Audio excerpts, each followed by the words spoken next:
In 1999, the Artemis 1 was created. It was a very interesting machine because it reversed the water bath. Now, all of you who know, we used to do ultrasound with the patient lying down, have a water bath on his head, over his eye, and we used to hold a UBM probe over his eye, and we'll do all the scans. And that was very imprecise and very, very crude. So what they did for the Artemis 1 is they turned everything upside down. They reversed the water bath setup, and they designed a headrest so the patients would actually lie down and immerse their eye in a water bath. So that was revolutionary. Also, the patient could see the target and the eye could keep still, and the probe would move from left to right, up and down in different angles to scan different axes of the eye.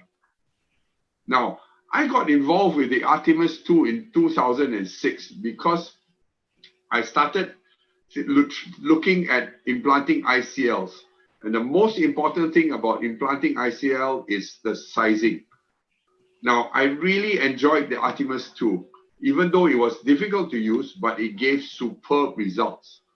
The only thing was that the technology was good, but maintaining the machine and getting it serviced and getting it was very difficult all the way from Singapore. But I managed to do it. And unfortunately, about a year and a half ago, this machine started to give trouble. But I was very lucky because the Artemis 3 or the Insight 100 was created. Now, this machine was a much better machine than Artemis 2, much more user-friendly. And unfortunately, you still have to wear an apron because occasionally the water would leak and you would still get a little bit wet if you didn't wear an apron. So you still had to lean forward and still had a water bath, but it was much simpler to use, as you will see later. Now, the Insight 100 machine is an excellent machine. Now, I'm just a normal, plain old ophthalmologist. I'm not smart, so I surround myself with smart people. And in the center, you see, of course, Professor Dan Reinstein, and he's one of the smartest people I know. On the left, you know David Chang, and he's a cataract surgeon from San Francisco area. So I surround myself with very smart people, and I learn from them. Now, the Insight 100 machine is an excellent machine, but with Dan's applications, as you will see later, it becomes a superb machine. Now, the Artemis Insight display is very, very simple, and later on I will show you a video of how it's used and how fast you can get an on-axis fixation image of the anterior segment of the eye. Now, what about the accuracy? As I told you, the Artemis was created with superb accuracy. The epithelial thickness measurements repeatability was 0.7 microns. The corneal thickness repeatability was 2.3 microns. And the equator of the lens diameter was 130 microns amount of variability. Now, if you compare with the rest of the UBM machines out there, you can see that the Artemis 1 was pretty good, but the Insight 100 was the best. Everything else is inferior to that for the measurement of angle to angle and sulcus to sulcus. This was a study done by Carlo Lovisolo. Now, I'm not in a research center, neither am I in a university or public hospital. As a private practice ophthalmologist, I use the machine mostly for the following: ICL sizing, diagnosis of form frust, keratoconus, and ectasia, to view behind an opaque cornea, angle closure glaucoma when the cornea is very cloudy, and lens subluxation or loose zonules. Now, ICL surgery, sulcus to sulcus measurements. When I started looking at phakic IOLs, the most important thing I gathered from all my research was the effect of sizing, especially for lenses in the posterior chamber. That means posterior chamber phakic IOLs.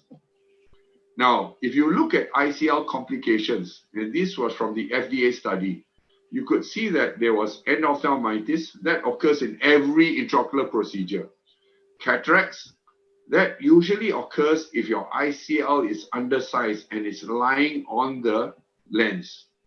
Glaucoma, oversized ICL, angle closure glaucoma.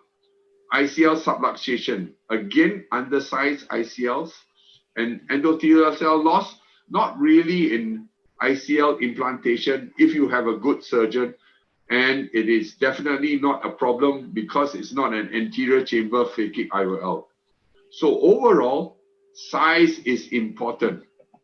Now, if you look at complications, oversizing resulted in 2% of complications. Cataract occurred in 1%. Now, when you see this, your heart sinks. This is my patient. And this occurred because my Artemis 2 broke down and I didn't receive my Insight 100. And this was a period where I had nothing else but to try and use it only with white-to-white measurements. And this patient turned up 1 day after surgery. I felt so bad. I took out the lens, and this patient, I lost this patient because she refused to have another ICL implanted. She said, I don't want to take the risk anymore. I'm nervous now, and I'm not going to put an ICL in my eye. She still sees me because I waived all her charges. Star was kind enough not to charge anything. And the end of the day, I still feel bad when I see her. She's an extremely nice woman, okay? But she understood that ICL measurements and sizing was always going to be difficult. Now, if you have an ultrasound like the Artemis 2 or the Insight 100, it's so easy to measure the sulcus plane and the zonular plane. It's extremely easy, especially with the Insight 100. Now I'm going to show you this. This is from the very beginning, real time, no editing. My optometrists are there. Jessica is measuring the single measurement right across the horizontal axis. It's starting now, and you can see the water bath. If you look at the screen here, you can see the water bath, water going up, and I'm focusing now on the eye. The chamber is filling up with water. The patient is now going to be asked to open her eyes. And now she opens her eyes. I tell them it's like opening your eyes in a swimming pool. So you open your eyes. It doesn't hurt. It's normal saline. It's very comfortable. And now my optometrist will start to scan the eye. This is in the automatic mode. Dan tells me that if I use a manual mode, it will be 10 seconds faster. But it's already fast, so I think in 10 seconds it's not going to matter that much. The probe, you can see, is moving from left to right, and you will see an image of the anterior chamber appear there. You can see it just appear there, and it's done, I think, less than a minute and a half. Now, the water now will slowly drain. You tell the patient, don't remove the head or not, the water will spill. So you can see the water draining. And she's finished one horizontal scan, no editing, all real time. Now, for those of us who know Dan, he is a really smart guy, and he's created this calculator with all the measurements from the Artemis or the ICL or the Insight 100. You can get this image and you can see all these numbers. There is a software update to this machine where the figures are placed in it for you. Now, all of us want to see this. We do a scan after ICL surgery, and you can see the foot plates. You can see every aspect of the ICL. In this case, she is 477 micron vault. You can see the foot plates, and you can even see the angles of the anterior chamber. Now, correlation of anterior segment dimensions and ICL applications. Now, Dan is going to go through this in much greater detail.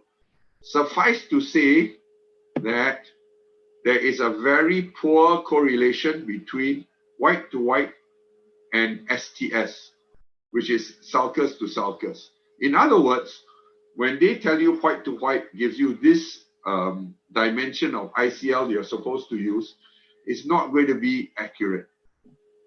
Now, this is a study done by Lovisolo again, and this study showed that in 54% of patients, using the white to white method, you are not using the ideal lens size.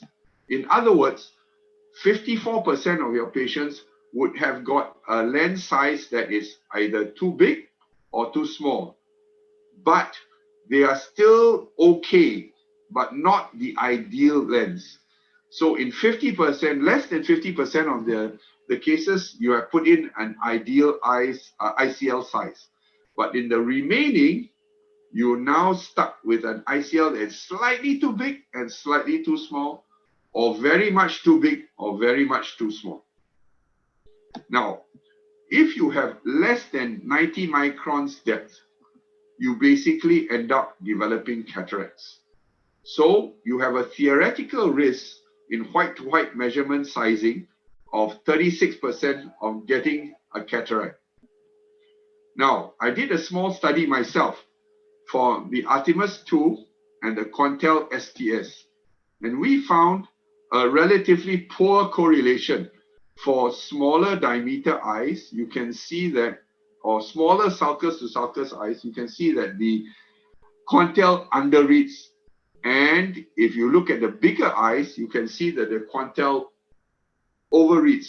If there is perfect correlation between the Quantel and the Artemis, both lines should be perfectly parallel. And you can see the upper pair is the Artemis, maximum and average diameters.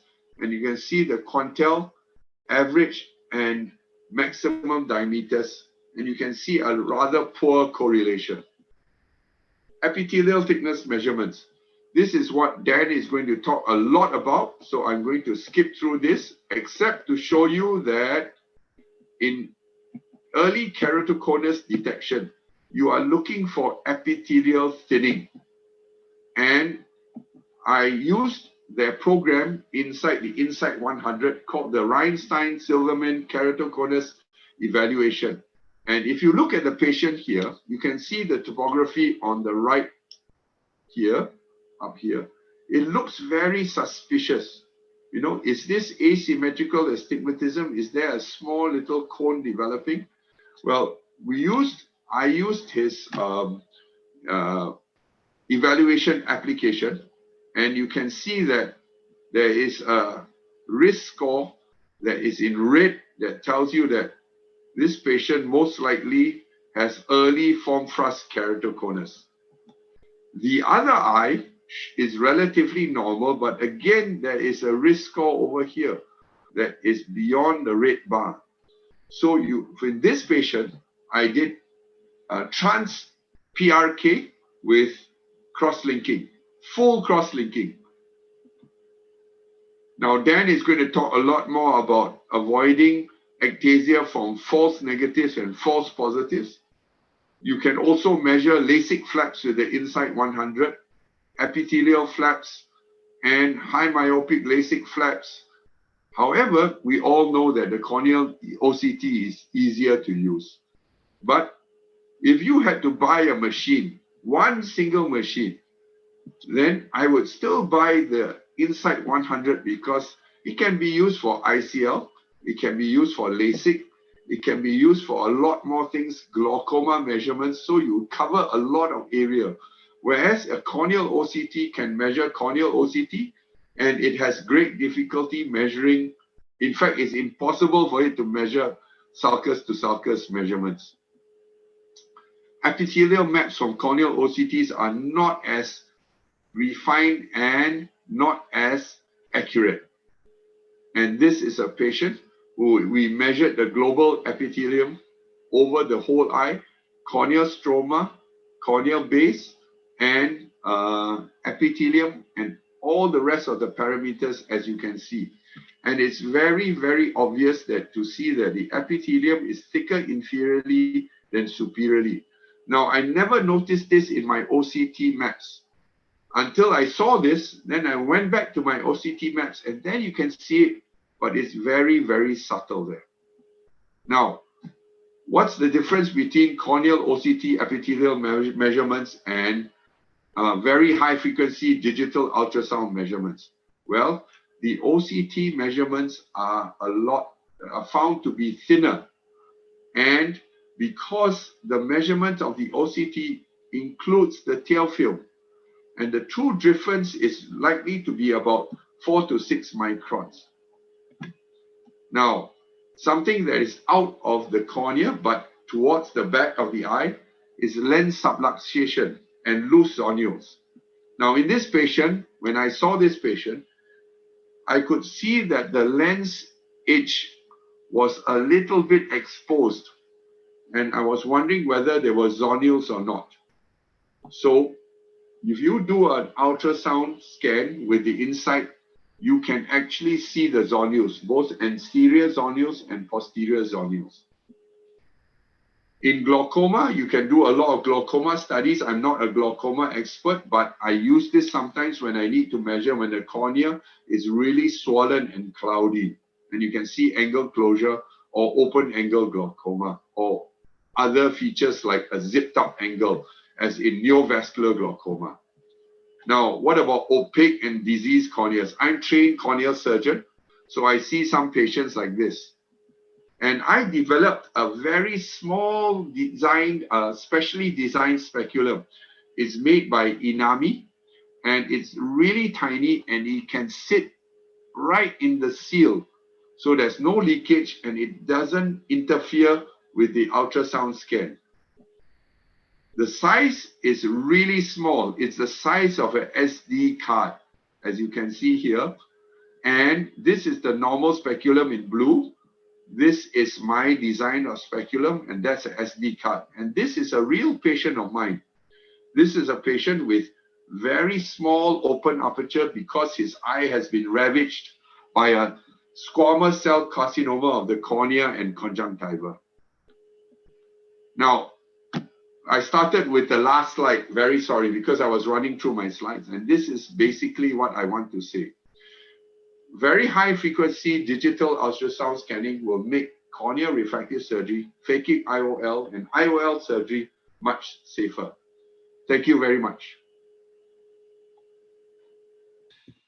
So I've entitled this talk, Unique Diagnostic Applications, Raising the Standard of Refractive Surgery.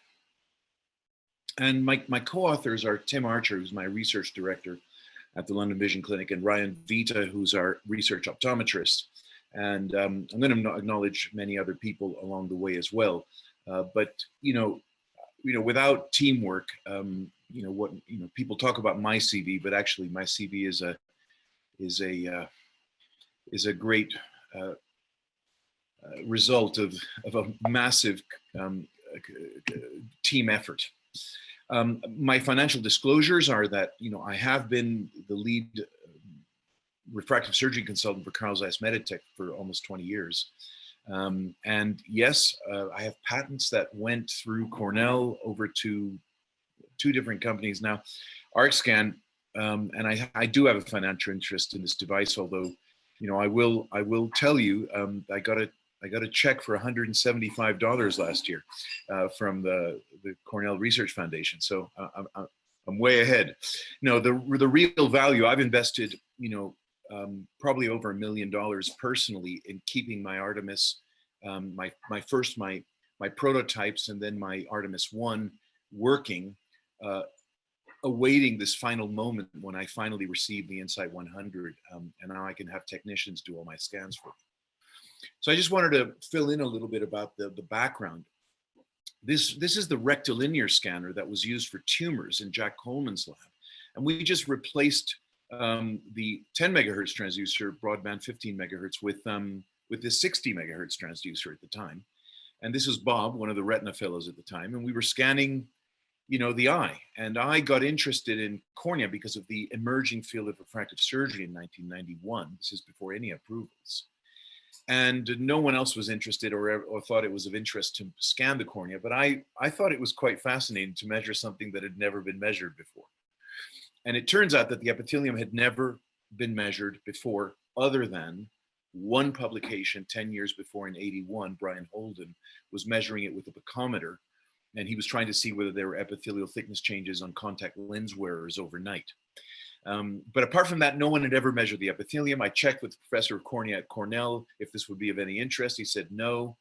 So I knew that I had a wide open field to start my career in ophthalmology, which at the time, by the way, I was just a research fellow. I did my residency. I started my residency 2 years later. And so during my residency, I considered to continue to work at Jack Coleman's lab with Ron Silverman, Marc Rondeau, Tatiana.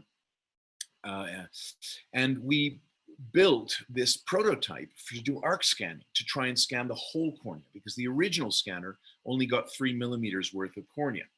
And here we were able to scan the entire anterior segment. This is, you see the iris here in lens. That's me right there, lying down. If you zoom in, you'll see my name tag here. So that was the first scan ever done on an ARC scanner of the whole anterior segment with high frequency ultrasound. And as you saw from Jerry, we gathered up our pennies and managed to start a company called Ultralink, which developed the first reverse water bath system.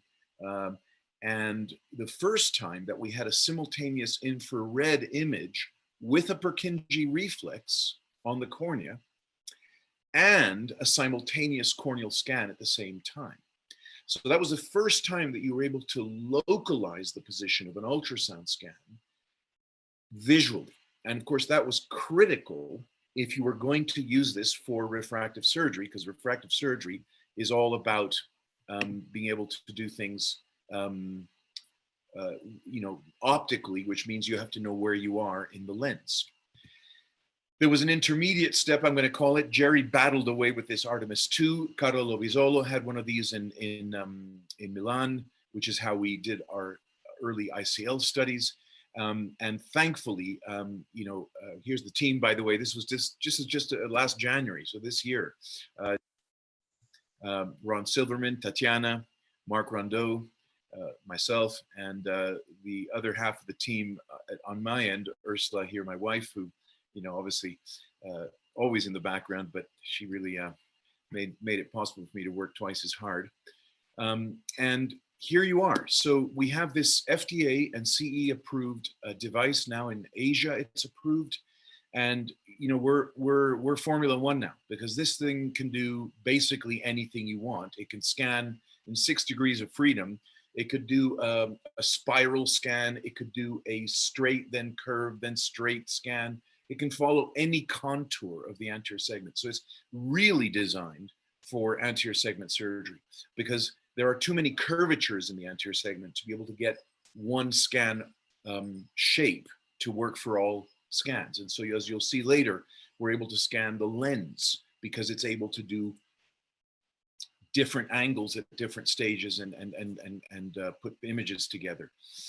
So the huge improvement, of course, with immersion ultrasound has been reversing the water bath. And now the coupling, the eye seal, and this ability to get a universal fit, which fits almost all eyes. It's not all eyes, but almost all eyes. I'd say 98% of eyes fit comfortably into this eye seal.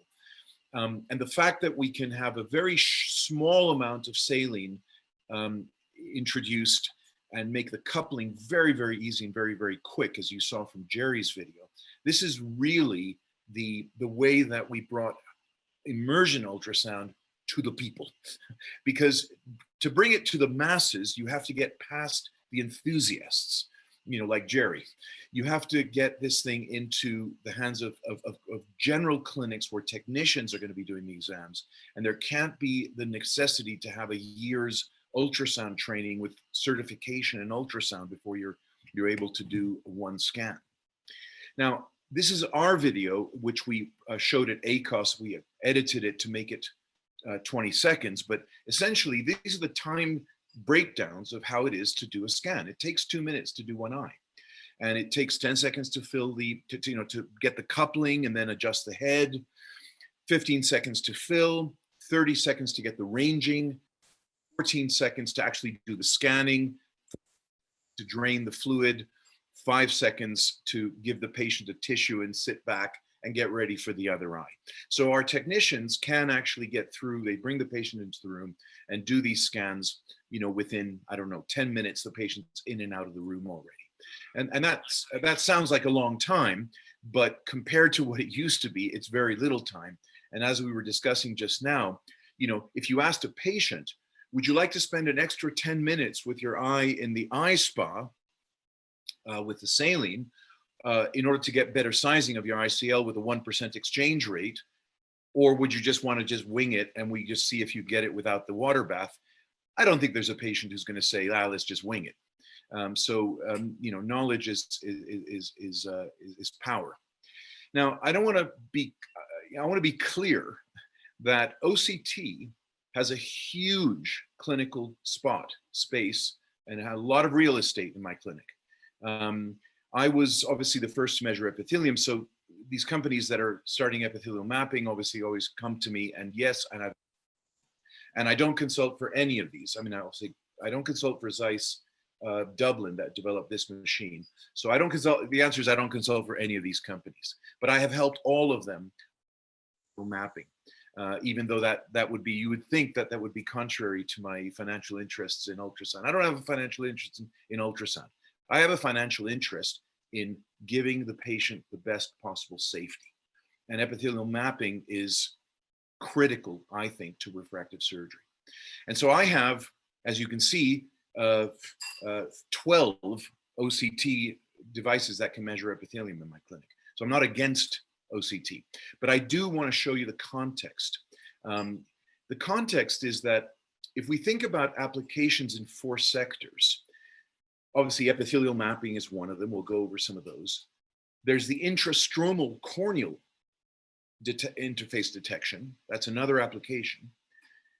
Anterior chamber, like behind the endothelium and in front of the iris, that part of the eye, that anterior chamber, that's another sector. And then there's the posterior chamber. And when we analyze the relative overlap between OCT and ultrasound, we find that in terms of applications, about 80% of the time, we can get away with just the OCT on the cornea. 20% of the time, we still go to the high frequency ultrasound in order to get the real answer for the keratoconus screening, for example, or to find intrastromal interfaces, because ultrasound and light are different. And so an ultrasound interface might be completely transparent to OCT and vice versa. Anterior chamber, of course, almost all of the applications for anterior chamber, except I would say probably in terms of objects that obscure, foreign bodies or blood or something where you might have a difficulty with light other than ultrasound to image things in the anterior chamber. But let's be clear, OCT has zero, well, it's 0.1, because if your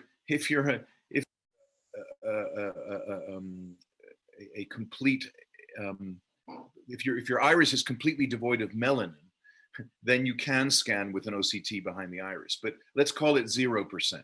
Okay, if you're not an albino eye, it's a 0% penetrance in the posterior chamber. So whichever arguments you may use to decide which machine you should buy, if it's one or the other, at the end of the day, the answer is both. You can't argue it any other way, because like Jerry said, if he had to choose, he'd choose ultrasound, and I'd agree with that, because ultrasound is the only one that gives you all applications in all circumstances. But let's be clear, we're very busy and our clinics are all about workflow. And so in order to improve workflow, I have OCTs as well. And there are certain instances where the OCT helps me a lot. I can use an OCT almost intraoperatively, which I do in my microscope. I have an Artivo, and it has intraoperative OCT, and that's wonderful. I use it all the time for my ICL surgeries. But we're talking here about raising the standard, and it's without one doesn't want to be prerogative, derogative, or to put down anybody who's not using ultrasound, because the vast majority of the world isn't. But I don't think there's a way of arguing around the fact that if you have very high frequency ultrasound, you are practicing ophthalmology at a higher standard. I mean, it's just, I don't know I don't know how to hide that fact to sort of save on embarrassment. The fact is, if you don't have access to this kind of information, you're going to have unanswered questions, and you're going to make decisions which are not necessarily ideal, and your patients may not be aware that you don't have the technology to answer that question. And so that's okay for you from a commercial standpoint, but it maybe won't help you sleep at night when you have those difficulties that you're unable to solve. So I'm going to move into some details. And, as Jerry mentioned, I have over 40 publications out there in the peer-reviewed literature on just the epithelium of the cornea. And that was before there was any OCT or any ultrasound FDA or CE approved. So this is before it was commercialized. We managed to get, how do you do that? There's no technology in the world that has been put into the market with this much evidence already in the peer-reviewed literature. None in my lifetime that I've seen. Now, how did that happen? Well, it's because everyone ignored epithelium for all these years. And so, if you don't have access to something, you don't have an incentive to have an interest in it. And so it gave me a massive runway, and I'm grateful for the runway from a career standpoint, but it's been a frustrating standpoint. And I think ArcScan, and I can tell you, because I've been through the whole story with them, it has been a very difficult pathway, and they've had some incredibly challenging times to get this machine onto market. And so I think we need to be, all of us, extremely appreciative of particularly Andy, who really came into the company when it was really struggling many years ago. And as an engineer and a business, they're trying to do just everything at once, and getting this thing to the finish line, and not only to the finish line, but where we are now, which is a super easy to use, affordable, technology that can really fit into any practice and can be used by anybody. So let's look at some details, because Jerry mentioned, measuring epithelium with OCT. And, the fact is that the OCT is not just measuring the epithelium. It's measuring the epithelium and the tear film, because it doesn't resolve the tear film from the epithelium. Now, obviously, ultrasound does, because when you immerse the eye, now the first interface is the surface of the epithelium, right? Not even the mucin layer is included. It's the cellular wall that makes the echo, not the mucin layer. So ultrasound is actually measuring the epithelial thickness. OCT is measuring the epithelium with the tear film. And we all know that the tear film can vary tremendously. Here's a perfect example. Look at the epithelial map from my MS-39 from CSO. And this is when the patient presented for a pre-op exam. And this is a month after we instigated warm compresses in meibomian gland dysfunction measures. The tear film became much more stable, much more amenable, let's say, to having surgery. But look how the epithelial map on the same color scale completely changed. So that's because now we have a healthy, even, robust tear film. And so, you might look at this and say there's a donut shape, but actually once you, fix the tear film, suddenly everything looks a lot more normal. Now we looked at these differences when the RT View came out, and I had one of the prototypes way before it was commercialized in 2015. I had a prototype from 2012. And along with the approvals, we published this paper showing the differences in epithelial thicknesses between the RT view and the InSight. And you can see that in the center, there's very little average difference. But once you get to the 3 millimeter zone, you start to get significant differences. And remember that in keratoconus, the cones are, they're in the 2 to 3 to 4 millimeter zone. So it's the 1, 2, 3 micron differences in the epithelial profile. It's those small micronic differences that are going to tell you whether a cornea is keratoconic or not. And so sadly, OCT with its great accuracy, but inferior accuracy, will sometimes miss these very early cones because it doesn't have the resolution to pick up these incredibly small differences. And that's pre-op. If we look at post-op and we compared post-LASIK OCT and ultrasound, same eyes, now you can see rather large differences in measurements between the two. And our paper goes into the physics of why these things are occurring, but just in a nutshell, it's because refractive index changes occur, and therefore the epithelium is much thicker post-op. And now the refractive index that's used by OCT to calculate the thickness makes for this kind of inaccuracy. Whereas in ultrasound, we don't have that issue because the speed of sound doesn't change before and after LASIK in epithelium. So, in terms of accuracy, ultrasound will always have the upper hand because we don't have measures for refractive index to have in every single eye, which is what you need to match the accuracy, as well as being able to resolve the tear film, which might be one day possible by even higher resolution OCT, but still. Okay, so what is the normal epithelium thickness? This is one of those wonderful stories of a paper that was sent to, this is an anatomy paper, right? This is the epithelium of the human cornea. This is 2008. We're into the 21st century, and there hasn't been an anatomy paper published in eyes probably for 100 years since a German ophthalmologist has presented it, since Vogt presented some anatomical Vogtstria or something.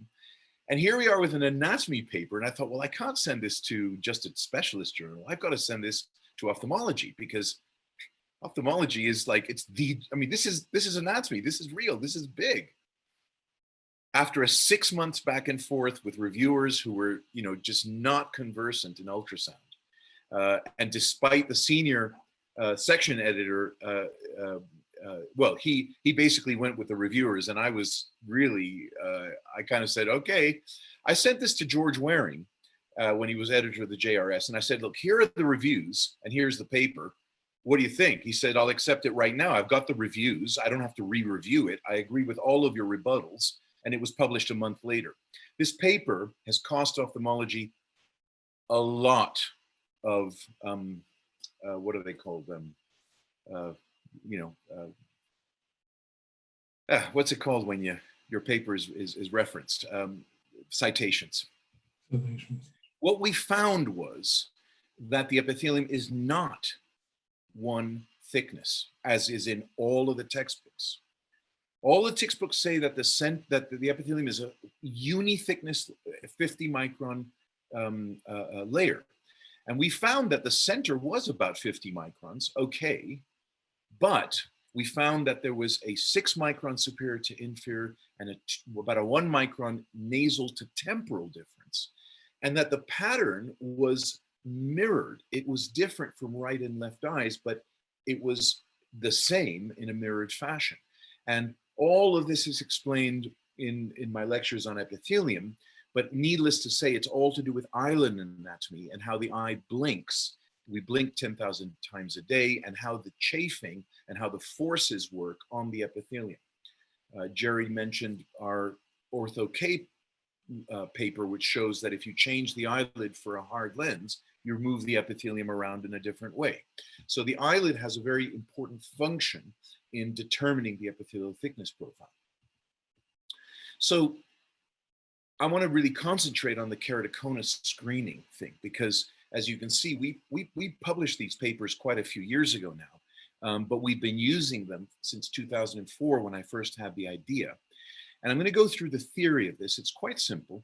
If we think of a schematic here of a normal cornea with the front surface, the stromal surface and the back surface, and the epithelium is what's between the front and back, front surface of the epithelium and front surface of the stroma.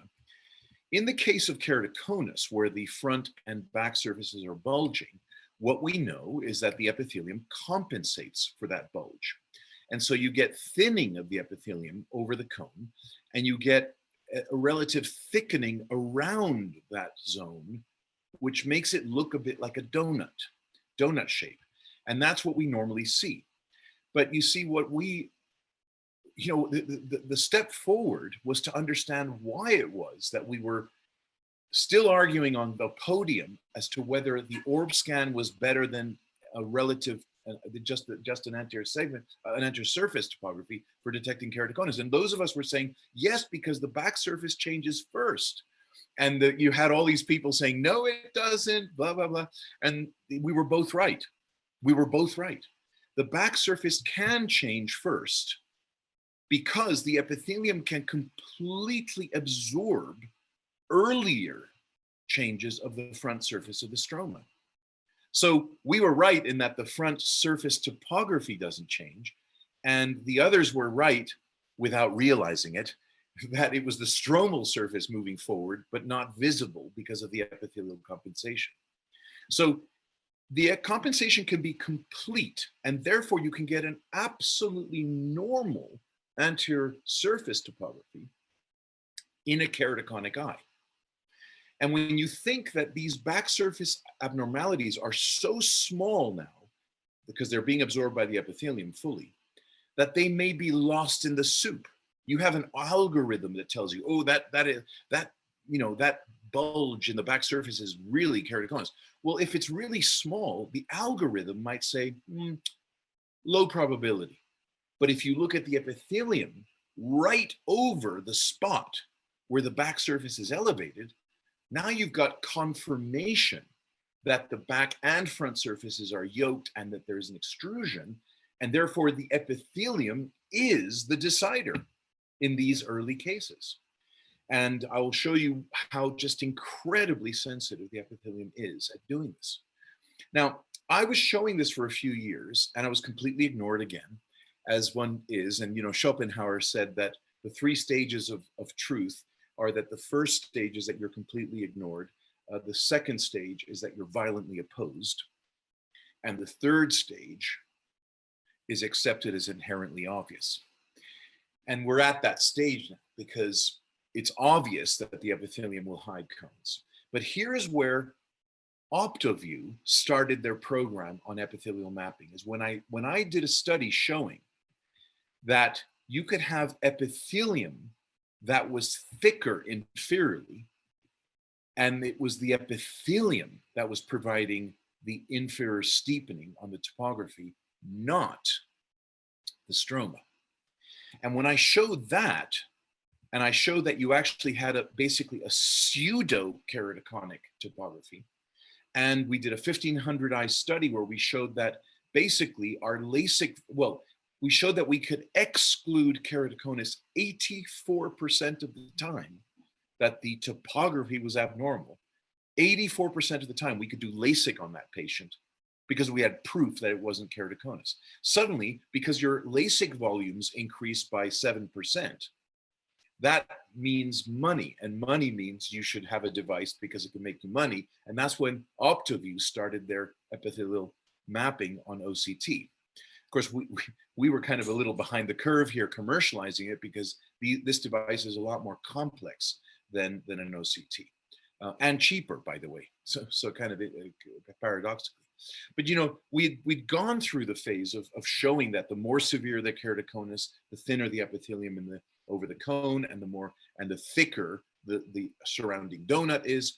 We'd essentially obviously been able to show that there's a difference in keratoconus and normal epithelial profiles, obviously.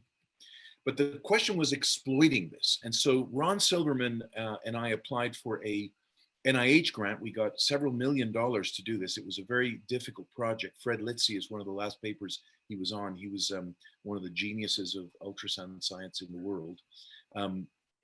And we developed an algorithm. Now this algorithm is now on board on the inside.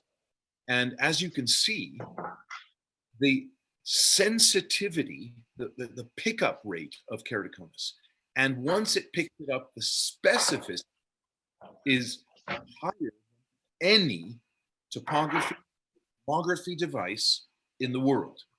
And you can include every algorithm on the planet, Bell and Ambrosio, whatever you want.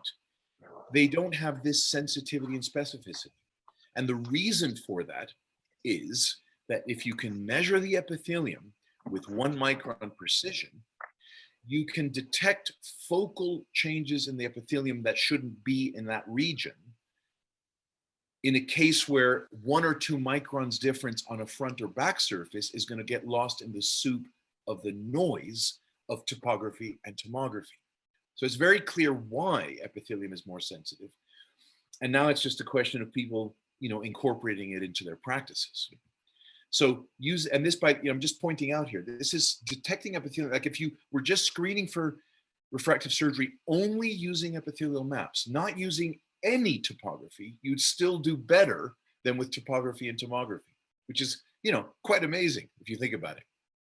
So here's some examples. I mean, we have here an example of a topography that looks suspect and a tomography that looks suspect.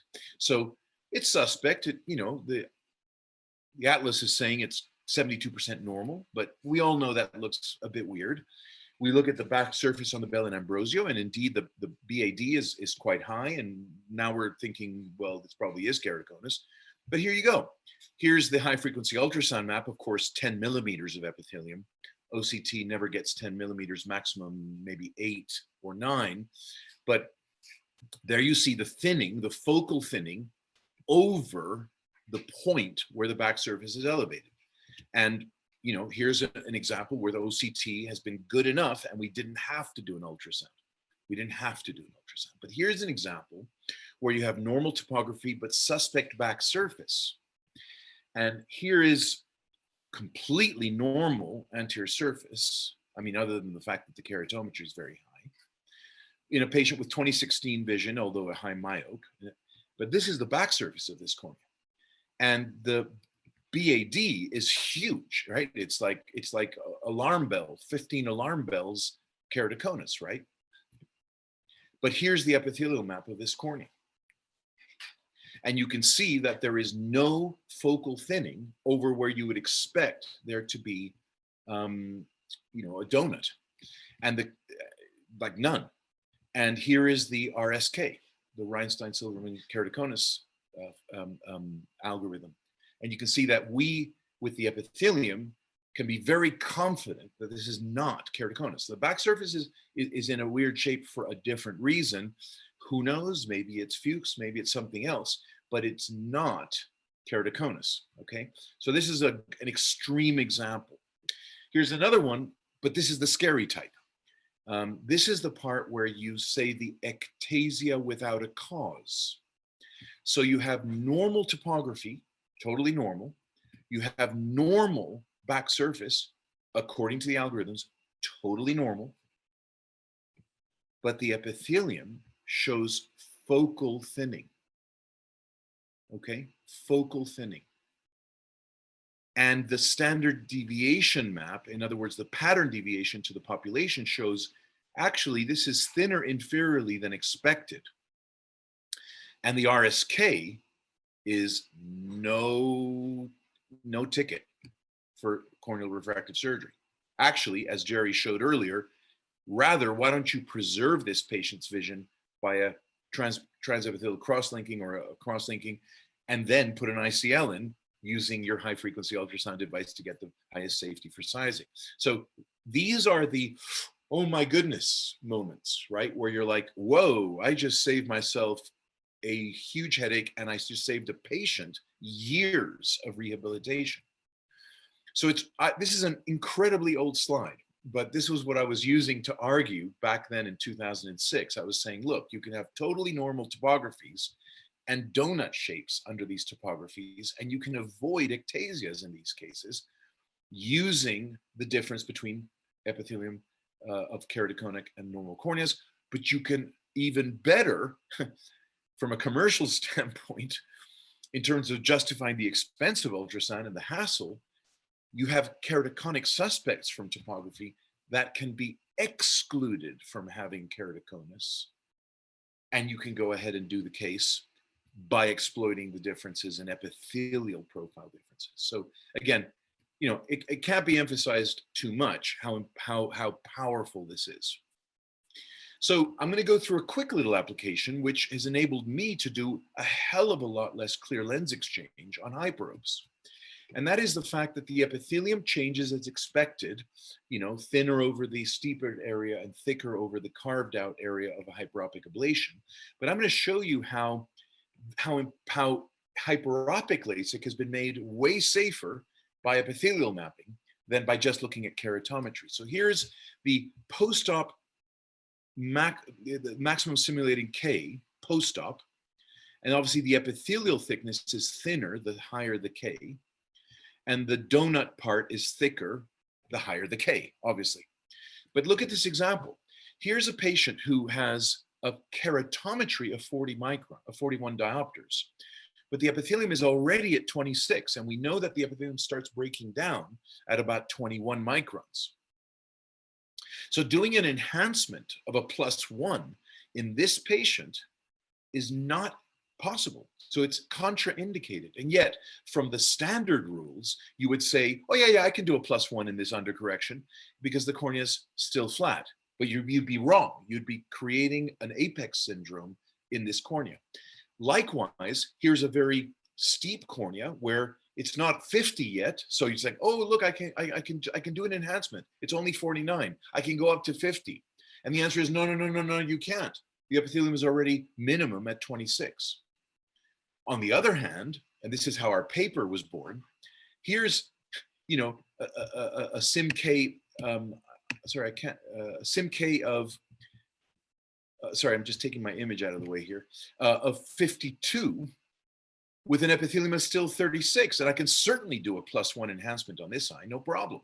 Likewise here, I can take this 44 diopter cornea and do a +3 enhancement after a +6 and total +9. Of course I can do that because I've got plenty of epithelial space to be steepening this cornea further physiologically in this eye. And we've published several papers on this and apical syndrome and the dynamics and the probability of epithelium not stabilizing.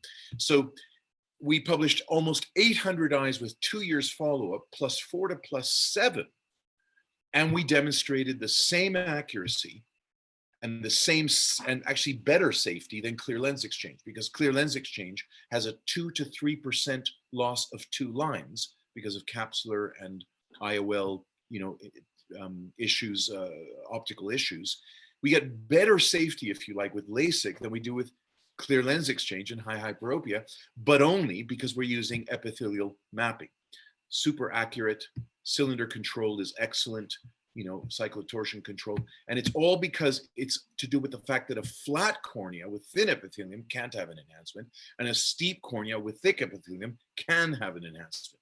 And being able to do epithelial mapping is the key to avoiding 2 intraocular surgeries with less, you know, with a lot more risk, and just doing LASIK on the cornea. And there are many excimer lasers now on the market that do excellent hyperopic ablations for high hyperopia. But let me move on to the more esoteric, but the scariest part and the most important part of epithelial applications. And that is to do with what we called, you know, my ARVO poster in 1994, the law of epithelial compensation. And so if you just memorize this, if there is irregular astigmatism, there is irregular epithelium. That's the law. In other words, if an eye presents with irregular topography, by definition, the epithelium has reached its maximum compensatory function leaving irregularity on the surface, which now is showing as irregular astigmatism. It's very logical. So there can be no such thing as an irregular cornea with regular epithelium. Okay, so another way of doing that graphically is to show that you can have three front surfaces that are identical with three completely different subsurfaces. So the stromal surface can be different even though the topography is the same. And therefore topography or wavefront are inaccurate means of assessing complex corneas. And I know I've developed a reputation for fixing very weird corneas, but it's not out of greater skill than anybody else. I would say it's about having more information than anybody else. And having epithelial mapping throughout my career has been my catapult into therapeutic refractive surgery, and hence why I'm somewhat ahead of the game. I want to show you 4 examples of where the topography just doesn't give you the information. So here's an example of an incomplete nasal flap with a double ablation on the flap, but this is the topography with a truncation. Here's a relatively normal but slightly irregular topography in a patient with multiple procedures. That was actually, no one knew what this was. I was told, it was sent to me as an ectasia, but I diagnosed it as a decentered hyperopic ablation with the centration put here. And this is post-RK 20 years later with 6 lines loss of best spectacle corrected vision. Now, this is all the information you have on the front surface. Let's look at the epithelium underneath those 4 maps. Now look over here. You have a highly irregular epithelium in the region of the short flap. Look here. You've got rings of thick, thin epithelium underneath that surface. Look at this RK. Very thin epithelium top and bottom, very thick along this way, tons of cylinder in the epithelium, which you don't see, pardon me, which you don't see on the topography, right? The topography looks regular, but the surface of the stroma is highly irregular. And here's the decentered hyperopic PRK showing the donut of epithelium with thinner epithelium here. That you can't tell that from the topography. So suddenly the epithelial maps are starting to give you more diagnosis, and then the B scans even more information. So here's the thick, thin, right? In this epithelial map. Here's the short flap with a double ablation with a compensation zone of epithelium that's going to screw up your topography guided treatment big time. Here's your RK. Well, you can see the incisions down here. And here's your decentered hyperopic PRK, where you can see, the Bowman's is missing in the center, in the visual axis. That tells you that there was ablation of the stroma in the visual axis. So PTK, as you all know, takes sheets of epithelium and once it cracks through the epithelium, it starts taking stroma. And, there's now a 6-hour course on therapeutic refractive surgery, which ends with this slide. And the fact is that if you have irregular topography and you have irregular epithelium, you cannot do a topography guided treatment. You have to do a transepithelial PTK, and you can smooth the stromal surface, regularize the epithelium, produce a much better topography, reduce the wavefront errors, and increase the contrast of this eye from very low normal to completely high normal. And that's just with a PTK, and that's because we had the diagnosis. And this case was done in 2006. So just think about how we were thinking way back then, and this is still news because epithelial mapping has not been widely used. There's the intraoperative ablation predicted epithelial removal pattern, and that's what we had at that stage of the ablation. And we can see that we predicted what the epithelium was going to look like exactly by accurate measurements pre-op. And this is the difference in stroma before and after, showing rings of stroma removed. You can't remove rings of stroma with no matter how good your eye tracker is. That is a very difficult ablation to do.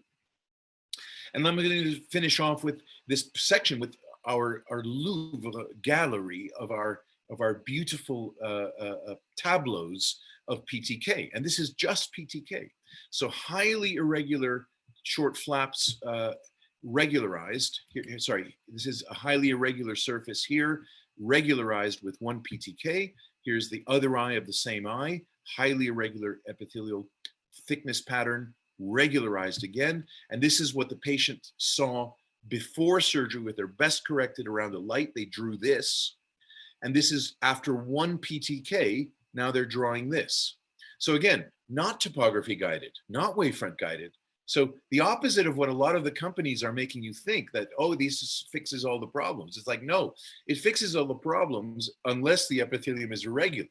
If the epithelium is irregular, you've got to plan your PTK anatomically, and you can fix these things, these what used to be thought of as insurmountable problems. You can fix them very easily with a PTK. And let's be clear, the Vizix 2020B in 1995 was approved for PTK, and that's an old technology.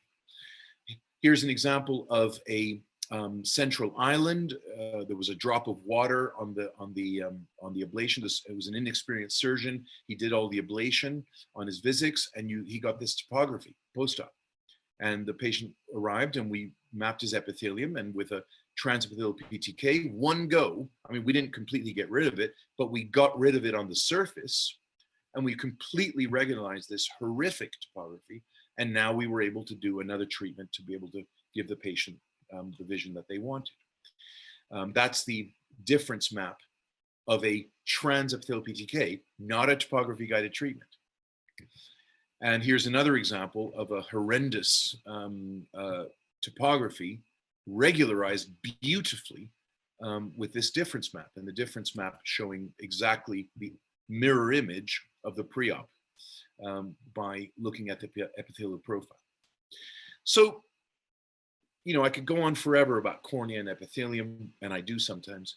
So I'm just going to move now on to phakic IOLs. And my interest in phakic IOLs was very arm's length. Carlo Lovisolo came up to me after a course at the ASCRS in 1999, actually. And that was the year he published this textbook. And I'll point you to this textbook. It's 300 pages long. It's on the ICL, and it was published in 1999. So this guy was, you know, up to here in ICLs already scientifically. And he said, I must get one of these devices. And I said, well, you know, there's a prototype coming out in a few years. We might be able to get you one. He and I worked together for 15 years on sizing of ICLs. I went to visit him after he had his glioblastoma diagnosed, and I was very grateful to Brad Randleman for letting me publish a memorial for him in the journal, because his contributions to phakic IOL surgery were huge. And you know, the things about ICL sizing, everyone knows, are to do with pigment dispersion if the lens is too big, or angle closure, and there are cases of NPL, like total loss of vision in angle closure in aqueous misdirection syndrome. Undersized lenses that can cause cataract, although of course the Aquaport has improved that a lot. But look at this circular cataract here.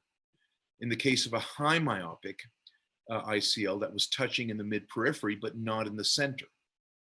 Okay, so again, looking behind the iris, being able to see there was touch, not in the center. The center showed volt, but not the periphery. People talk about a minimum of 90, but that's because of the mid-periphery being hidden behind the iris and causing this circular cataract where there was contact.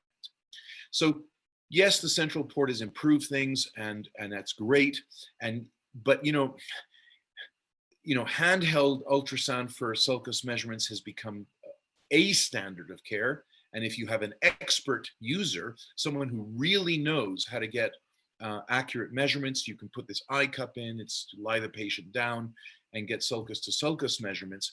The truth is that white to white doesn't work all the time. And one of the reasons why there is an objection to ultrasound in sizing of ICLs is because handheld ultrasounds, well, as you know, as we know, and this is Carlos' data, you know, the sulcus to sulcus measurement, the repeatability is, you know, about 0.5 millimeter. with these handheld devices. And, you know, the in 0.5 millimeter sizes. So yeah, understandably, you know, a UBM is not going to give you this, you know, necessarily better sizing than white to white. But with our Artemis 1, we had 1/4 of a millimeter repeatability. And now with the InSight, we have 1/8 of a millimeter. And so now we're starting to have the accuracy along with the optical versus ultrasound positioning power, right? Because we have the simultaneous image of where the eye is. So now we have the technology to actually tackle the sizing in the most, in the optimum way. And you know, this is side by side just to show you the ViewMax is a very good high frequency ultrasound device, but it's only high frequency ultrasound. It's not very high frequency ultrasound. And there's a difference between VHF and HF and UHF. So, you know, those are the, you know, that's like a radio, right? There's VHF and so the resolution of the posterior chamber structures is much higher. You can see zonules, you know, with VHF. And, you know, I'm going to go and do some OCT side by sides. And obviously OCT can give you a white to white or an anterior chamber depth, but it can't give you sulcus. And that sulcus, you know, can be wider or deeper. And by the way, the zonular plane of this lens can be anywhere without, in which you don't know. Whereas with ultrasound, you can have the sulcus. I must get this out of the way here, otherwise I can't see myself. Yeah, you can have the zonular plane. You can have the lens rise from the zonular plane, right? That's where the, let's say the ICL lies in the zonular plane, and then it has a volt, right? So the volt of the lens can be measured directly from the zonular plane, or you can measure the lens rise from the sulcus plane, but you can therefore determine the actual ICL lens separation and what the effect on the angle will be, which of course is the whole thing. It's the battle with the ICL. So a post-op assessment, I love doing these maps because you get an instantaneous airborne volt measurement, but I don't have the position of the foot plates. And why is that important? Because the foot plates and the lens rise and all of these things are actually correlated. And as we will learn in a minute, these true volt measurements are important. So here's an example of what I can see as a post-op ICL of mine that looks a little tilted. I mean, it's acceptable. No one's going to exchange this ICL, right? I got it. No one's going to exchange it. But let's be clear. There's something not right here because it's not symmetrical. But I can do an ultrasound and I can know why it's not symmetrical. And it's not symmetrical because my foot plate here is riding into the sulcus, into the armpit. It is not sitting as it should do into the zonular plane. And my early experiences with this kind of case are what taught me a better implantation technique. So I implant the ICL, and then I have another step. Instead of just tucking it behind the iris and go home, which is the way you're taught to do this, I tuck it behind the iris and I make sure with my spatula that I've pushed down and made sure that the foot plate is not riding into the sulcus, it's sitting on the zonules, and so I have a consistent positioning. Here's a hyperopic ICL. Again, no information of foot plates. Nice to have if there's a little bit of tilt. You can see again, sulcus versus zonular. Tilt. Again, post-op measurement. This is something that has never come into the vernaculum of the ICL surgeon. We've never talked about post-operative monitoring of the position of ICLs. We've talked about it. If the central volt is fine and the endothelium is stable, that's all you need to know. It's like, well, yeah, but you can do better if you actually check where things are. Orthopedic surgeons don't put in a pin and plate on a hip and go, yeah, it looks pretty good. How is your walking? Good. Okay, fine. You can go. I never have to see you again. They take an X-ray to check the positioning of the pin and plate. So this kind of X-ray verification of what you're doing has been part of surgery for 100 years, except behind the iris in anterior segment surgeons. And we have an opportunity now to enter that. Salvira talked about this a lot. He talks about the fact that the central vault is not what's important. He talks about the fact that it's the mid-peripheral vault that's important in myopic ICLs, because that's where the lens separation is smaller. And if you're measuring it with the dilated pupil with an OCT, you don't know what it is, right? You got to measure it in the physiological pupil state, closed, and therefore you can only make that measurement with ultrasound. And the Saldivar team, Roger and Roberto, have had an insight now for over a year, and they are, all over it like a rash. They're talking about it as, the second coming, because they're, Roberto's put in over 25,000 ICLs, and for someone who's done that to then get excited about something new in that sort of surgery, I think it says a lot. Now, sulcus, by the way, I glossed over this, but we are working on software to do a map of the vault. So the mapping of the vault behind the iris, an incredible idea, okay, for monitoring over time. And this is Ryan Vida's painstaking work, going through every one of our cases and detecting cysts, which of course can lead to foot plate malposition. And hopefully you're detecting it before surgery, right? Of course, the foot plates are not in the horizontal plane in a horizontal implantation. So now we got smart about knowing where to look for the cysts, depending on the rotation of the lens, as prescribed by STAR on their sheet when you receive the toric lens. So there's a little bit more to implanting toric lenses than just looking at the sulcus at the posterior chamber dimensions. Here's an example of the different foot plate positions. This is in a publication which we hope will get published soon. It's been submitted, where we looked at the positioning of the foot plates in all of these eyes that I did, before I was doing this extra technique of ensuring foot plate on the zonular plane. And there's quite a variety of positions, and you can see how even the surgical technique of positioning itself will provide some kind of difference as to how the vault is going to be in these cases. So let's talk about sizing.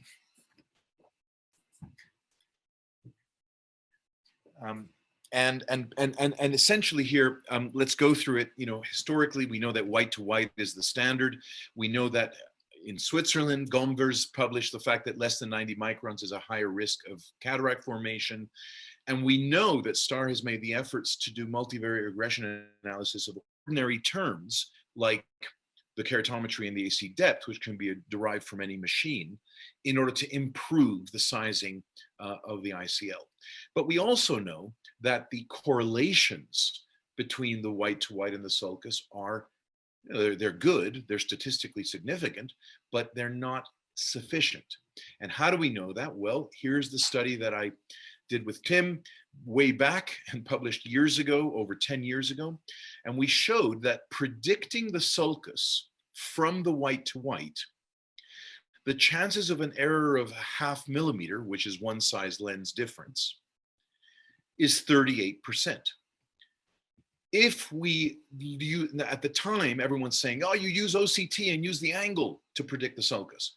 Well, you're still going to have a 32% chance of 0.5 millimeter error in sulcus diameter prediction from angle. Better than white to white, but not great. And in a multivariate regression analysis, with any parameter you can measure that doesn't involve ultrasound, you can get down to 25% predictability using AC diameter and AC depth. There's your AC depth that STAR put in. And so, but it's still a quarter of the cases where you're predicting the sulcus with greater error than 0.5 millimeters. What happens if you use the Artemis 1? Well, it turns out that because, well, actually, we've calibrated. I used to put this down. So with the Insight, 0.12 millimeter standard deviation for that sulcus measurement the chances of being out by more than half a millimeter is less than 1%. So for sulcus-based sizing, high frequency ultrasound is far better than white to white or any other multivariate model that STAR might be providing on their website. And we know that many of our colleagues around the world have published papers showing that sulcus to sulcus is better than the STAR website sizing. And, you know, Doherty's paper is the most famous one initially. He did that off the FDA data, and he said that we're going to add the sulcus to the equation, and we know that the power of the ICL depends on how much it's going to bend. So with those two parameters, he then tells you which lens to put in. What we found, as Jerry showed a minute ago with Carlo Bisolo and his formula for sulcus sizing, we found that we would have selected a different lens from the STAR website in over half the eyes by using his sulcus method. And this is Carlo Bisolo's formula. In this study, which we published, you see that the interquartile range achieved by sulcus sizing was half the width of that by the STAR predicted size. So already Carlo's work and his formula was way better than using white to white and anything else that was available on the OCOS website. With only one eye with less than 90 microns, as opposed to 26 eyes with the STAR formula. Now, the STAR, of course, adjusted their formula to make it up one size a lot of the time, and that's why everyone out there tends to take the STAR website and often take one size down from what they're recommended on the website. But that's a very kind of, you know, thumb in the wind kind of way of doing it. Kojima came along and did a very smart thing and saying, well, look, it's the sulcus to sulcus lens rise determines how close the crystalline lens is going to get to the ICL. So let me add that into the protocol. And so we were using the Kojima formula and cross-referencing it to the Doherty formula, using the insight, and we were using, you know, all of these parameters. And so we started our ICL surgeries using these methods, and we took our first 42 eyes and did our own multivariate regression model. And now when you're doing multivariate regression models to try and find something new, you've got to stick in everything in the kitchen sink and find out what sticks to the wall. And so we had all of the obvious parameters that to play with, but we also had the parameters that we decided to look at, which were anterior chamber depth, the angle of the anterior chamber, the angle to angle distance, the sulcus to sulcus distance, the sulcus to sulcus lens rise, the zonule to zonule distance, the zonule to zonule lens rise, and something I called the ciliary body inner diameter, which I stuck in at the end. And I said, look, it's probably useless to measure this because the ciliary body, you know, these ciliary body fingers, they kind of float around. So it's kind of like, it's going to be a bit of a crazy thing to put in, but stick it in anyway. Well, it turns out that the ciliary body inner diameter was so statistically significant at predicting the volt of the lens using these other parameters as well. So statistically significant that it threw out the sulcus to sulcus. And I did this work, you know, about 18 months after Carlo passed away, only as a continuation of his work, and only because I wanted to finish the work that we had started together. And I think that if he's watching us from above now, he will be smiling and laughing because he was very humble and kind of warm person, and he was completely the opposite of me.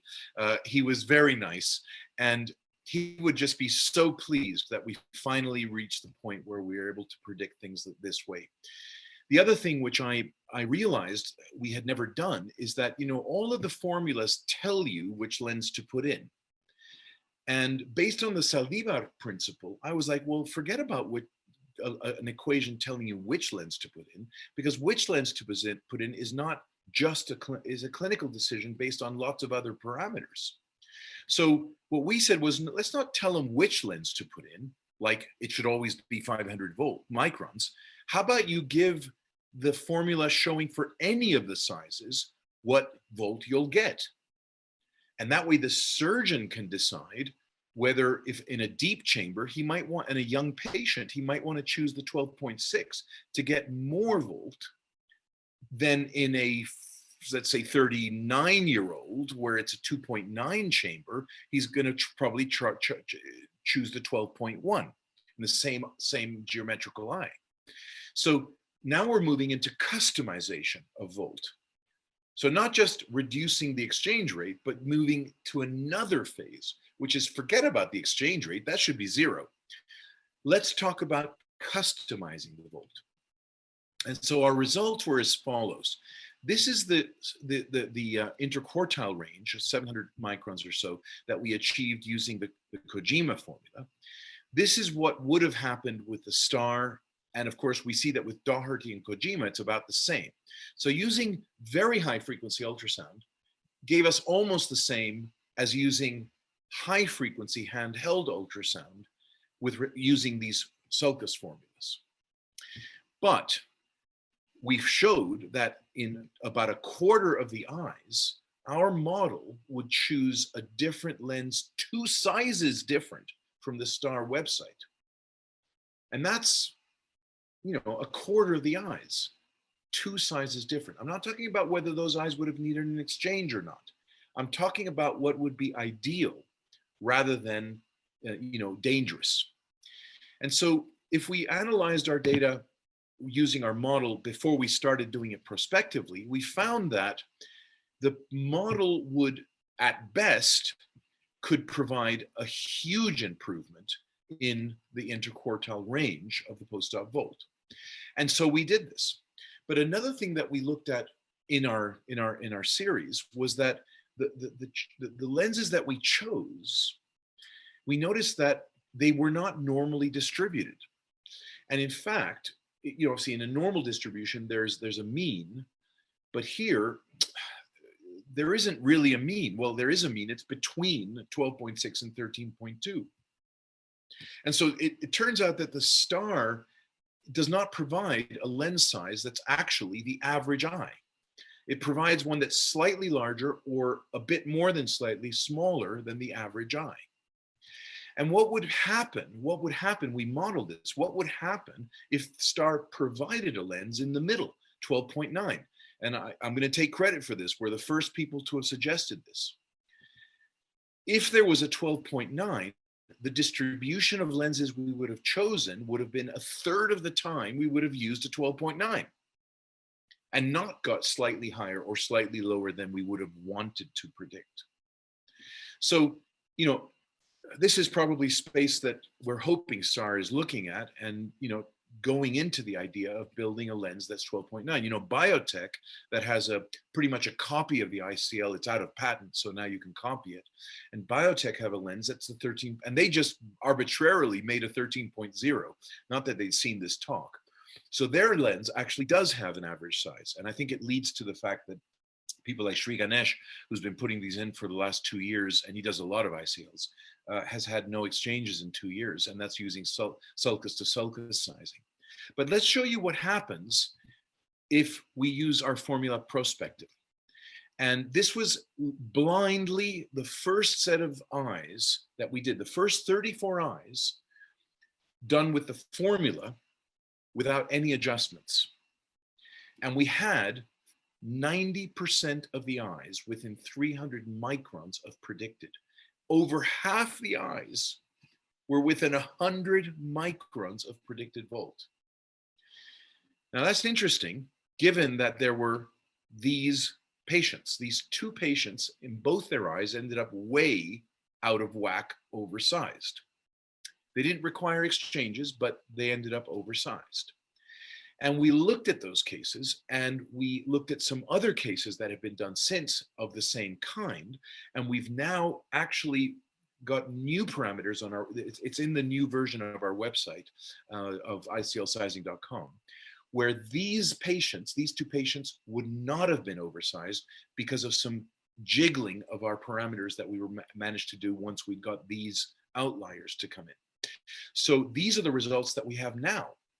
And now you can see that the interquartile range is hugely reduced compared to just using sulcus to sulcus. And when we look at, so, down to 150 microns, interquartile range, it's incredible. So now it's really like it's prescribing the volt height now. And our iclsizing.com website is free to use. It's like the ASCRS calculator concept. We have everyone's equation. We have the Nakamura, the Kojima, the Doherty, and you can put in your data, and depending on what you put in is what you get out. It's like the ASCRS website. You can go to it, it's free to use. Here's an example where we just put in the Doherty parameters, just the sulcus to sulcus and the lens power, and you get the Doherty predicted suggestion. Here's an example where you get the Kojima by putting in also the sulcus to sulcus lens rise and the anterior chamber depth, and it'll give you those. Here's, if you put in all of the numbers, you will get both the Kojima and the London Vision Clinic model. And it's very interesting to see when we look side by side at the Kojima and our London Vision Clinic model. It's interesting to see how off the Kojima can be in some eyes, obviously, because the anterior chamber diameter doesn't always predict the posterior chamber dimensions. I mean, there's no, it's obvious, right? And so Jerry said that he's got this heart anxiety when the patient comes in on post-op day one, and what's that volt going to be? And his heart's beating, and I know that Jerry doesn't want his heart to beat too fast, right, Jerry? So here we go. This is the last few weeks of my heart. I just asked Ryan to pull the charts, and so this is all very small print, so you can't see the numbers. But this is post-op day one, so all these volts are going to go down a bit. So post-op day one, we predicted 566. It was 765. 507. It was 510. 555. It was 663. 539, it was 685. 507, it was 348. 417, it was 677. 518, it was 408. 407, it was 467.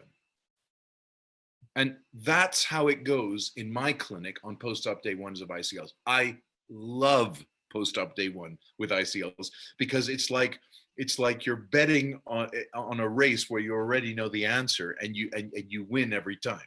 It's just great. We know that. Okay, so I'm going to move away from that because that's that's literally one of the most exciting things I think that's happened to refractive surgery is making the ICL a bulletproof option. But let's be clear that cataract surgery is still in its infancy with respect to knowledge of what is happening behind the dark side of the moon, which is behind the iris. And the ability to measure and get the volume and the shape and of lenses before the surgery is done in the natural physiological state, not dilated, right? Dilated means that the lens can change shape. There's no more tension on the zonules. But this dark side of the moon operation that we call cataract surgery is now going to change.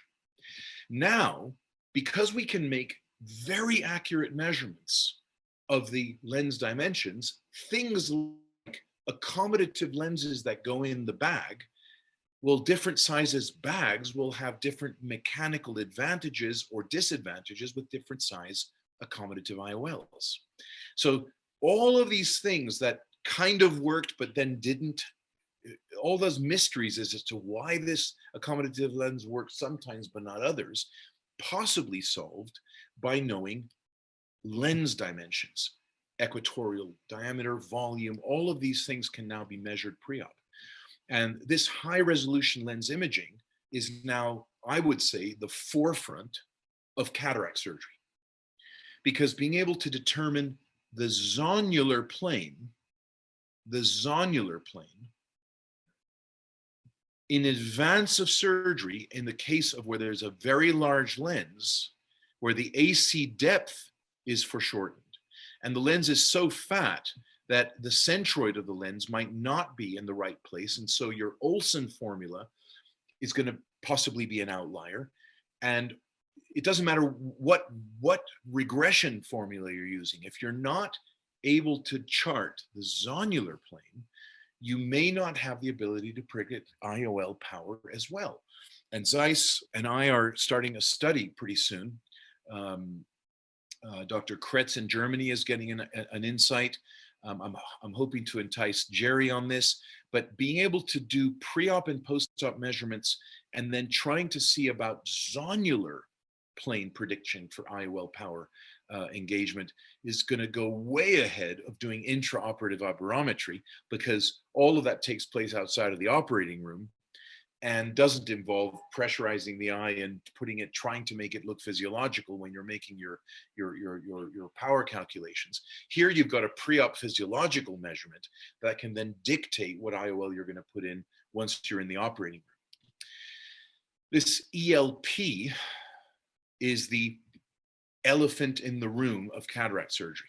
And everyone in the field of IOL calculations, all of the great leaders in IOL calculations know that 25% of the error comes from the lack of predictability of the effective lens position once it's in the eye. And I think we're in the position now where we're going to be able to provide this diagnostic tool so that this next generation of cataract surgeons in 10 years time or 5 years time, when we solve this, is going to be talking about those of us who were using these regression formulas as dinosaurs, because now we get to true IOL power calculations. So the fact is that there are innumerable applications of this technology. I've just shown you some of the ones that only I have been able to do myself with a bunch of help from my team. Can you imagine an army of brilliant people like Jerry, who are now using this technology and able to add to the scientific armamentarium of this? It's going to be a dawn of new anterior segment surgery capabilities. And I thank you very much for your attention in this rather long monologue on the use of high frequency ultrasound in anterior segment surgery. Thank you very much.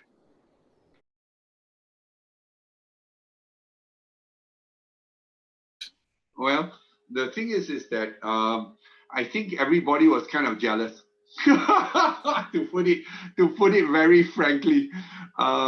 It's because basically what happens is that white to white will give you surprises, and it sometimes is very frequent, the surprises.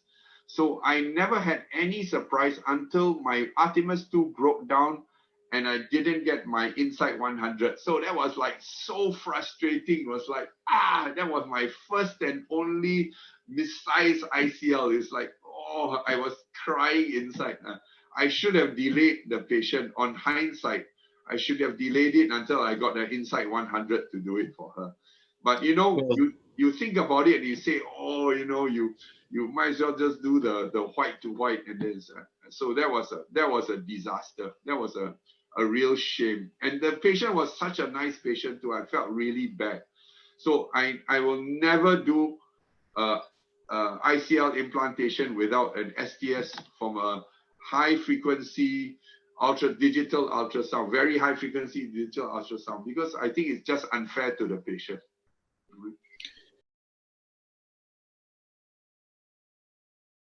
The ICL is a very forgiving technology. So, even with white to white sizing, yeah, it's good 95, 96% of the time, you're not worried.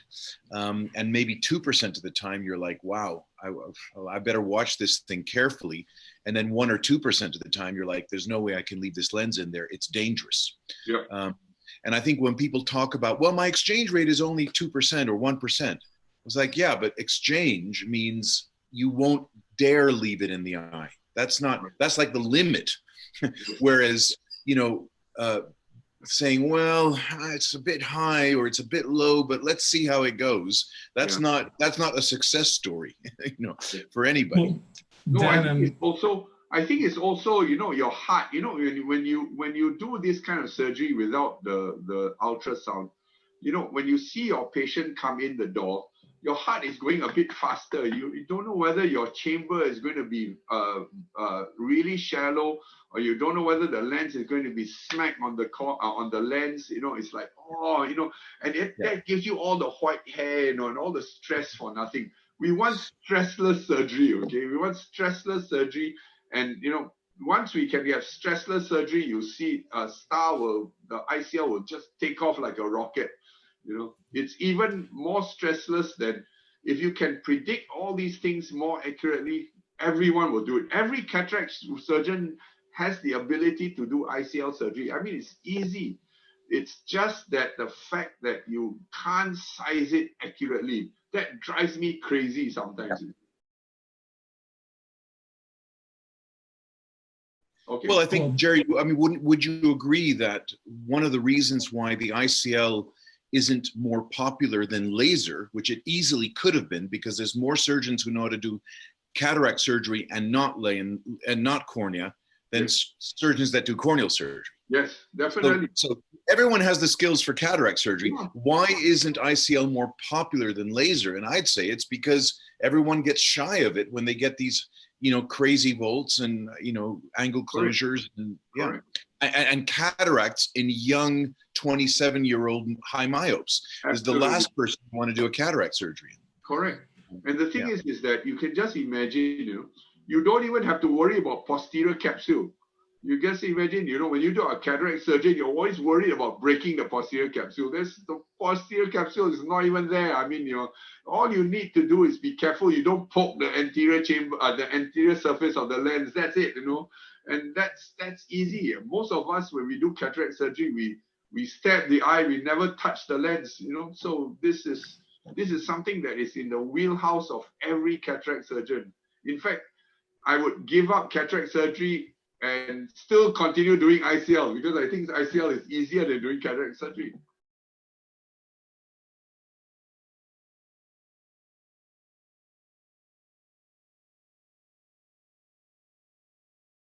But just the short answer is that if you go to my JRS paper on epithelial thickness profiles, you will find that although the average profile looks like the top will break through first and then the bottom, which means that you're inducing coma when you're doing a transepithelial PTK, that's the average profile.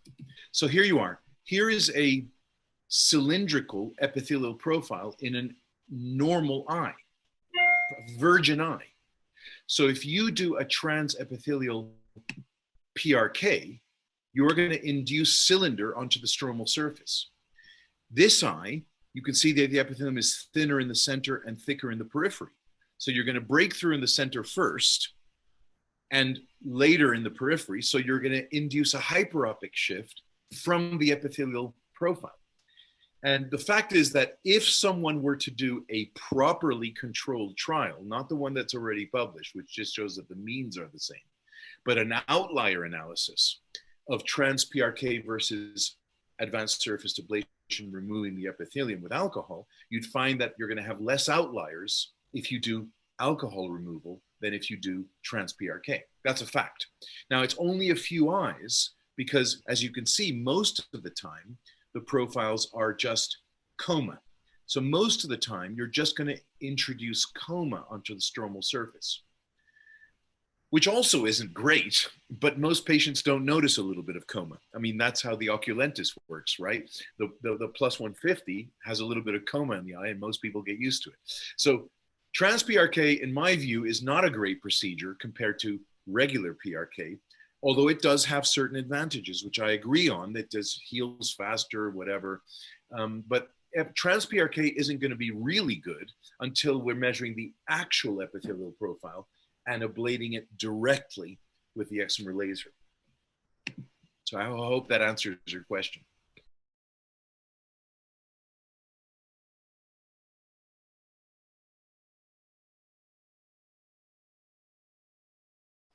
Well, the thing is that when you say there is definite keratoconus, what is he actually using as the diagnosis of definite keratoconus? Because we all know that the corneal epithelium always compensates for the cone.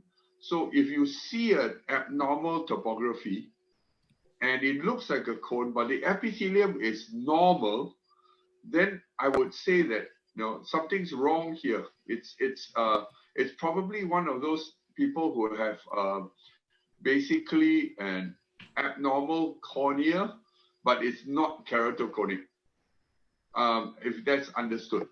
In other words, keratoconus always shows epithelial changes first. You know what I mean? And that's it. Mm-hmm. The thing is that if you have a cone that looks like a cone, it could be something else. It could be some other thing going on with this cornea. What do you think, Dan? You'll see that there are cases where you can get a false keratoconus diagnosis from epithelium also. How does that happen? Well, it happens in dry eye, and it happens in ABMD. It happens in what we call subclinical ABMD. There is no map, dot, fingerprint.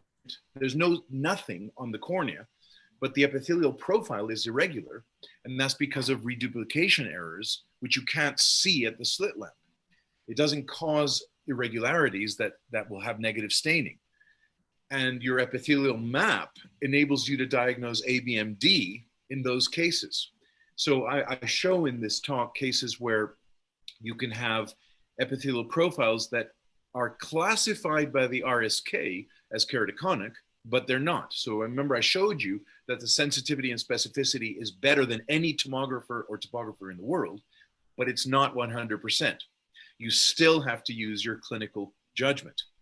Mm-hmm. So you can have cases where you have epithelial profile that looks like it's keratoconus, it's donut shaped, but then you have to correlate that with the fact that the back surface is completely normal, and therefore it can't be keratoconus. That donut shape in the epithelium has to be for a different reason.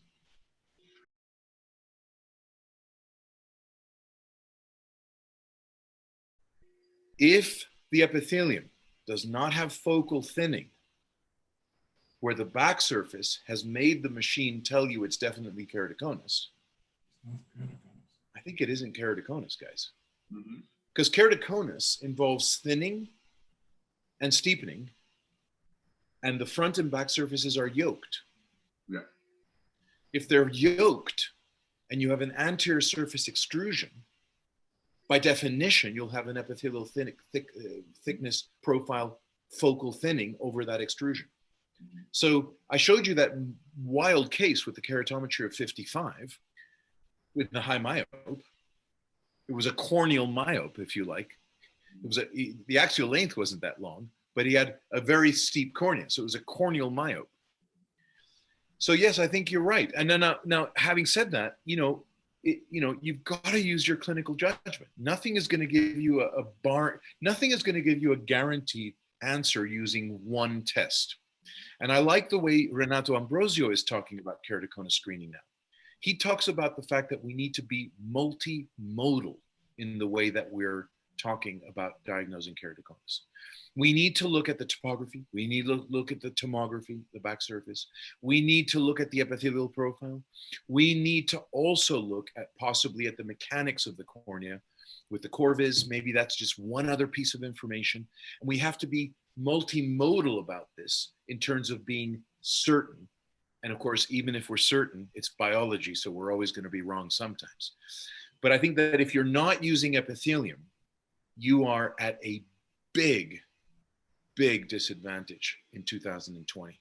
It's just, you're way behind. The number of cases that I have done LASIK on with a Hansatome after proving that the abnormal topography was not keratoconic is published in the JRS. So there's a paper out there, which you'll see. We've taken abnormal topographies proven not to be keratoconic by epithelium, done Hansatome LASIK on them with major flaps, and compared them to match controls over time and show that the cylindrical control was exactly the same. It was 92 eyes. We don't have a single case of ectasia there. And like I say, we've done 7% more LASIK year on year just because we had epithelial measurements. So calculate that in terms of income.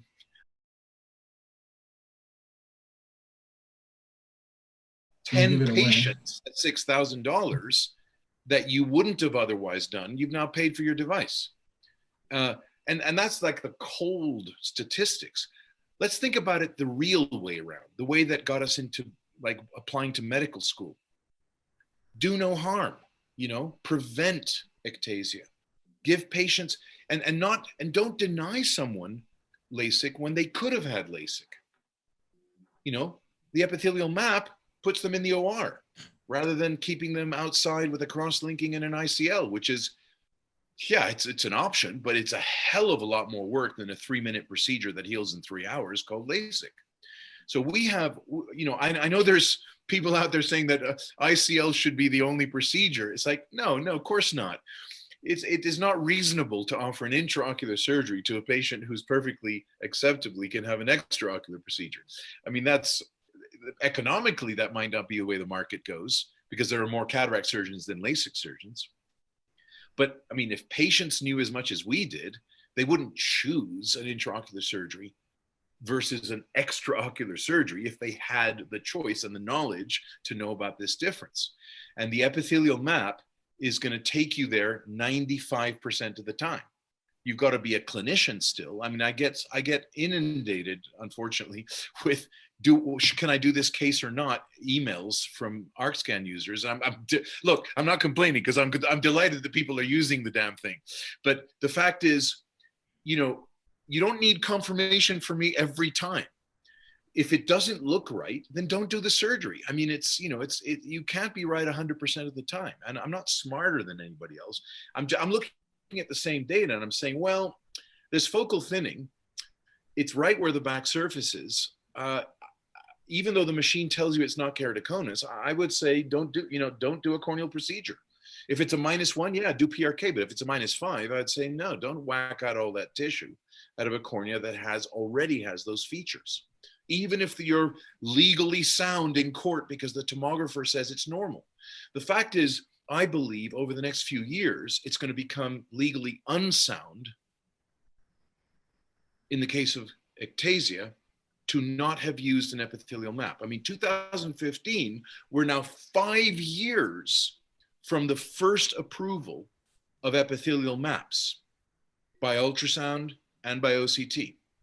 So you're 5 years in and you're not using epithelium. I don't think that's going to be a good position to be in. I mean, I don't know. What would you say, Jerry? You've been around epithelial maps for a long time as well. Yeah, I think it's definitely added another dimension to our security as well as our knowledge on whether to do a case or not to do a case. Because when you look at normal epithelial maps, you can basically say, okay, this guy looks pretty safe to do. And if it's abnormal, then you look whether it's a pathology of the epithelium, like what you were saying. And if it's a stromal problem, then it's going to show up in the stroma and not in the epithelium. So at the end of the day, every little bit of information helps us. I think that's the most important thing of everything. Yeah. And you and I are crazy. I mean, I got tons of OCTs, tons of everything going on. And people always ask me why I buy so many machines, because I tell them this machine is good for this. This machine is good for epithelium. This machine is good for sulcus to sulcus. And at the end of the day, I think people think we're crazy, but I think obsessive compulsive perfectionists are always drive the knowledge. I think that's what you are doing. Well, that's what I'm a follower. I'm a follower. No, come on. Jerry was the head of SNIC. He made it into what it is today. He's given the mantle onto Donald Tan. He's created a huge generation of world-class ophthalmology, clinical and research tools. You went into private practice. I understand that because I did the same thing. It gives you masses of freedom to operate in the way you want to without committee decisions about what machine to buy. So I went into private practice for the freedom. I've published more in private practice than I ever could have published if I stayed at a university with everyone, all over the place telling me what to do and what I can't do. But, I think what you're talking about, this obsessionality, has been simplified. And I would say that it used to be that you had to have an atlas for the front surface, an ArcScan for the back surface with a technician who knows how to do it better, because it's the back surface on the ArcScan was still better than the Pentacam, just harder to get. And you needed an Artemis 1, this big Volkswagen looking thing, for the epithelium. And it was like, oh my God. Now, here's your deal, guys. Here's your shopping list here's your Christmas. Here's your letter to Santa. Okay, you got another few days to go before Santa comes around down your chimney. And dear Santa, all I want for Christmas, I should put a little guitar on this. All I want for Christmas is an ArcScan Insight 100 with all the bells and whistles, and an MS-39 from CSO. That's all I want for Christmas. And I'm going to sell all of the equipment that I have here on eBay to whoever wants to buy it. Because with those two devices, I have the highest standard of care that I can offer to my patients.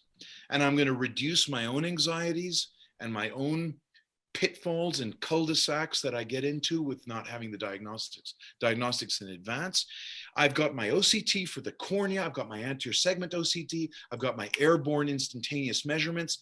I've got my 80% epitheliums that I can just go straight through to surgery. But I also have my ultrasound, terminator of the decision for epithelium. And I've got my ICL sizing thing. We know that STAR is extremely successful in China for obvious reasons. It's a highly myopic population. What do you think about the near future of this tsunami of ICLs that have gone into Chinese eyes? Is there, my experience with Chinese eyes is that, they don't have the same relationships, anterior chamber depths and myopia as Occidental eyes, like European eyes. What do you think about the lack of posterior chamber sizing in these millions of ICLs that have been going in over the last few years, and maybe over the next few years before China catches up on the use of posterior chamber sizing? What can you comment on that? Oh, that's a difficult comment, because basically at the end of the day, I deal with a lot of Chinese patients, and I don't deal with a lot of European patients with regards to ICL implantation. Now, what happens is that we find that at the end of the day, it's, how do you say, it's difficult to get information from these millions of cases coming out from China. That's the problem. And the Chinese ophthalmologist is a little bit different from European. You guys like to share your knowledge, and you like to, but a lot of problems can occur and nobody says anything. So we hope that one day somebody in China will start using the Artemis and really start finding out whether all these millions of lenses, how many real problems there are in it. And at the end of the day, I think it's nothing to lose. I think once the Chinese catch onto anything and they find it's useful, it just explodes. It's just a matter of introducing the technology to them. That's my take on it. But for accuracy wise, I already told you my own personal experience. I love the machine. I mean, it has to be the best way to do ICL surgery. But nobody should do ICL surgery without proper measurement of sulcus to sulcus. And that's about it. Well, and you know what, if it wasn't this time of the morning or night or wherever everybody is, we had Roberto Saldivar here, who's put in more than 25,000 ICLs. We would have him go on about this as well. I've seen him on many. If you look him up on YouTube, there are some the King Khalid lecture series from the Saudis. There's a whole ICL sizing session there that lasted, I think, 3 hours.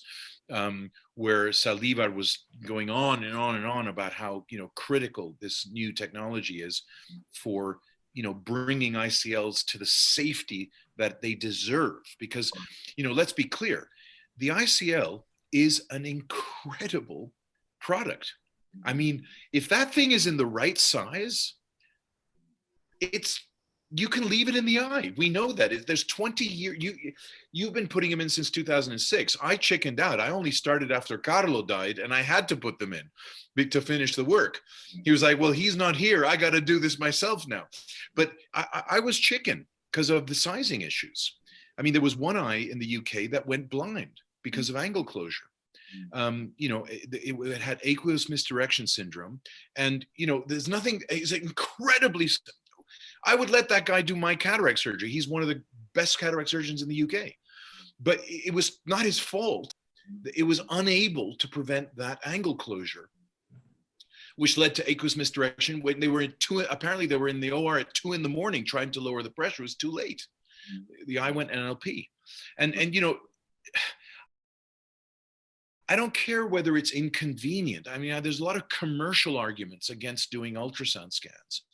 And I don't know. I don't think there's an ophthalmologist who would dare have this debate that we're having now in front of patients and say, well, it's kind of inconvenient. The water bath, sometimes you get a little bit of water on the shirt. I don't know. It's not really good for my practice, that kind of thing. It doesn't fit in the workflow into my practice. How many times have I heard that in the last 20 years? If I had a pound for every, a dollar for every time I've heard that. But that's not what patients come to us as doctors for, and I don't want to sound righteous here, but it is ArcScan that has put us in a position finally where the sort of workflow and all those arguments about convenience are now optimized as much as they can be. And I had never seen this video that you just showed, but tears were coming down my eyes when I saw your optometrist taking a couple of minutes to take a woman, who's like, short and wide, and putting her into this ArcScan. And then within a couple of minutes, you have your anterior segment scan for your ICL size. I mean, how that cannot be considered to be an essential gateway into the insertion of a foreign material into the posterior chamber that you want to stay in forever, I do not know. Yep. We're obviously preaching to the converted here. No, I have no experience with the CASIA 2 and epithelial measurements. I could do, actually, because Topcon has, my retina colleague has the latest Topcon technology in his department downstairs.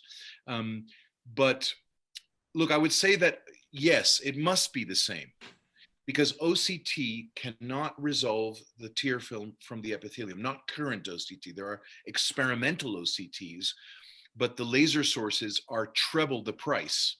And so it makes these, to have that kind of resolution to take the tear film out costs 3 times as more. You're talking 150 to 200,000 to buy an OCT commercially of that kind. So currently, I would say, even without trying it, and I hope I'm not sticking my neck out here, but I think that the CASIA cannot do any better than the MS39 from CSO, or than the Avanti from Optoview, or from the Cirrus 5000 with the anterior segment lens from